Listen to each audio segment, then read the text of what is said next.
านซีนมันนี่กันนะ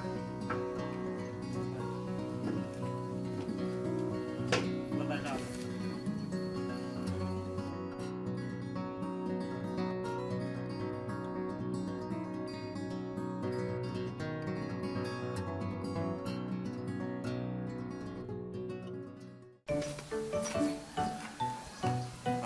จะได้บักนี่หน้าสาวๆเว้ย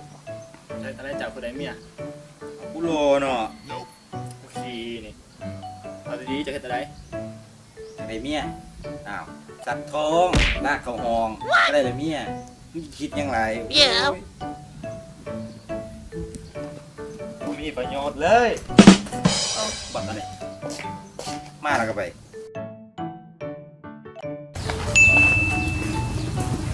เฮ้ย อย่าง สาวมาใหม่หมูแต่ นี่แม่หนูขอไปยัง สนใจเราไปใช้ไป ไปขี้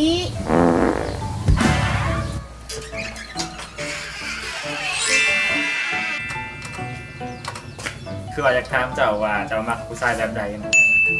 เจ้าชิวไปยัง คือว่าอาจารย์เพิ่นให้เหตุผลรายงานเกี่ยวกับผู้หัด หมักผู้ชายเท่ากับหมักผู้ชายแบบสุภาพกับมีความเป็นผู้ใหญ่ เม็นครับ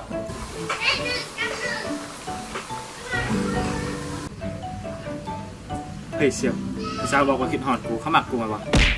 บอกกินหอดบอกเข้ามาแล้วเขาจะบอกกินหอดเขากินหอดก็กินหอดเข้ามาก็คือเข้ามาเท่านี้แหละ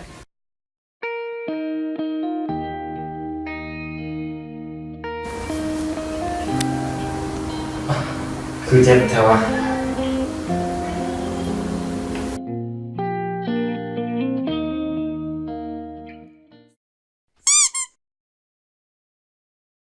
พัมพะระดำพัมพัมพัมพามพะรำพัมพามพะรำพัมพามพะรำพัมพามพามพามพะรำพัมพามพามพาม